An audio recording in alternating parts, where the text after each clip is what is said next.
ಕರ್ನಾಟಕ ಜನಪರ ಅಭಿವೃದ್ಧಿ ವೇದಿಕೆ ಕರ್ನಾಟಕ ರಾಜ್ಯ ರಾಜಶೇಖರ್ ಕಾತರ್ಕಿ ಸಂಚಾಲಕರು, ಕರ್ನಾಟಕ ಜನಪರ ಅಭಿವೃದ್ಧಿ ವೇದಿಕೆ ಕರ್ನಾಟಕ ರಾಜ್ಯ ಸಂಸ್ಥಾಪಕ ಅಧ್ಯಕ್ಷರಾಗಿರ್ತಕ್ಕಂಥ MI ಮುಳುಗುಂದವರು, ಅಲ್ಪಸಂಖ್ಯಾತರ ಘಟಕದ ರಾಜ್ಯ ಅಧ್ಯಕ್ಷರಾಗಿರ್ತಕ್ಕಂಥ ಮುಲ್ಲಾ ಅವರು, ನಮ್ಮ ಜಿಲ್ಲಾ ಮುಖಂಡರಾಗಿರ್ತಕ್ಕಂಥ ಚಂದ್ರು ತಳವಾರ್ ಅವರು ಮತ್ತು ತಾಲೂಕು ಅಧ್ಯಕ್ಷರಾಗಿರ್ತಕ್ಕಂಥ ದಿವಾಕರ್ ಬಡಿಗೇರ್ ಅವರು, ಇವತ್ತಿನ ದಿವಸ ನಾವು ಈ ಪತ್ರಿಕಾ ಗೋಷ್ಠಿಯೊಳಗೆ ಮಾತನಾಡ್ತಕ್ಕಂಥ ವಿಚಾರ ಏನಂತಂದ್ರೆ, ಕರ್ನಾಟಕ ರಾಜ್ಯದೊಳಗೆ ಈ ಬಾರಿ ರೈತರು ಹೆಚ್ಚಿನ ಪ್ರಮಾಣದೊಳಗೆ ಗೋವಿನ ಜೋಳವನ್ನು ಬೆಳೆದಾರ.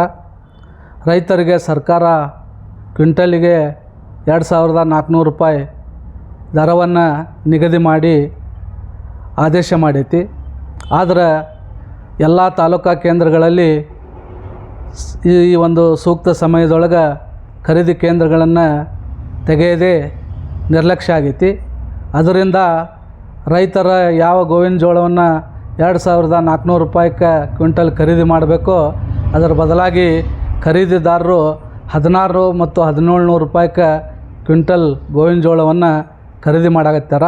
ಇದರಿಂದ ರೈತರಿಗೆ ಸುಮಾರು 600-700 ರೂಪಾಯಿವರೆಗೂ ಇವತ್ತು ಒಂದು ಕ್ವಿಂಟಲ್ಗೆ ಕಡಿಮೆ ಹಣ ಸಿಗಾಕತ್ತೈತಿ.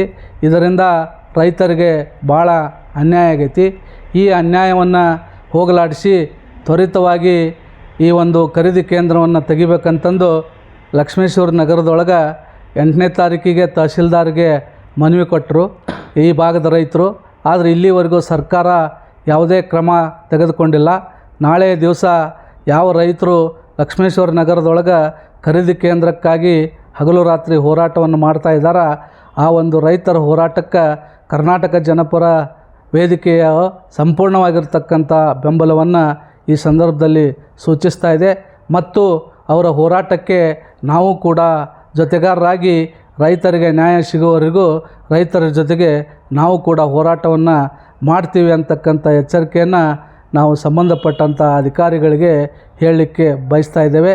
ಅದೇ ಪ್ರಕಾರ ಕರ್ನಾಟಕ ರಾಜ್ಯದೊಳಗೆ ಭಾಳ ಕಡೆ ರೈತರು ಈ ಒಂದು ಖರೀದಿ ಕೇಂದ್ರಕ್ಕಾಗಿ ಹೋರಾಟವನ್ನು ಮಾಡಕತ್ತಾರ.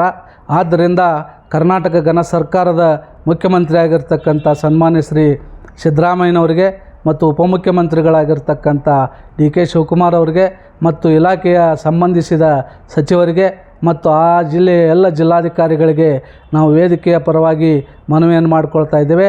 ತುರ್ತಾಗಿ ಎಲ್ಲ ತಾಲೂಕಾ ಕೇಂದ್ರಗಳಲ್ಲಿ ಗೋವಿನ ಜೋಳದ ಖರೀದಿ ಕೇಂದ್ರಗಳನ್ನು ಶೀಘ್ರವಾಗಿ ತೆಗೆದು ರೈತರಿಗೆ ನ್ಯಾಯವನ್ನು ಕೊಡ್ತಕ್ಕಂಥ ಕೆಲಸವನ್ನು ಸರ್ಕಾರ ಮಾಡಬೇಕು. ಒಂದು ವೇಳೆ ಇದಕ್ಕೆ ಸರ್ಕಾರ ಶೀಘ್ರವಾಗಿ ಸ್ಪಂದಿಸದೆ ರೈತರಿಗೆ ಅನ್ಯಾಯ ಆದರೆ ರೈತರು ಯಾವ ಒಂದು ಹೋರಾಟವನ್ನು ರಾಜ್ಯಾದ್ಯಂತ ಹಮ್ಮಿಕೊತಾರೋ ಆ ಹೋರಾಟಕ್ಕೆ ನಮ್ಮದು ಕೂಡ ಸಂಪೂರ್ಣವಾಗಿರ್ತಕ್ಕಂಥ ಬೆಂಬಲ ರೈತರ ಜೊತೆಗೆ ಇರ್ತೈತಿ. ನಾವು ಕೂಡ ರೈತರ ಪರವಾಗಿ ಉಗ್ರ ಹೋರಾಟವನ್ನು ಮಾಡಲಿಕ್ಕೆ ತಯಾರಿದ್ದೀವಿ ಅಂತಕ್ಕಂಥ ಮಾತನ್ನು ಈ ಸಂದರ್ಭದಲ್ಲಿ ಹೇಳಿ, ಶೀಘ್ರದೊಳಗೆ ರೈತರಿಗೆ ಖರೀದಿ ಕೇಂದ್ರವನ್ನು ತೆಗೆದು ನ್ಯಾಯವನ್ನು ಒದಗಿಸಿಕೊಡಬೇಕಂತಂದು ನಾವು ಸರ್ಕಾರಕ್ಕೆ ವೇದಿಕೆಯ ಪರವಾಗಿ ಮನವಿಯನ್ನು ಮಾಡಿಕೊಳ್ತಾ ಇದ್ದೇವೆ. ನೀವು ನೋಡ್ತಾ ಇದ್ದೀರಾ ಸ್ಟಾರ್ ಆಫ್ ಕರ್ನಾಟಕ ನ್ಯೂಸ್, ನೇರ ನುಡಿ ಸಮಾಜಮುಖಿ.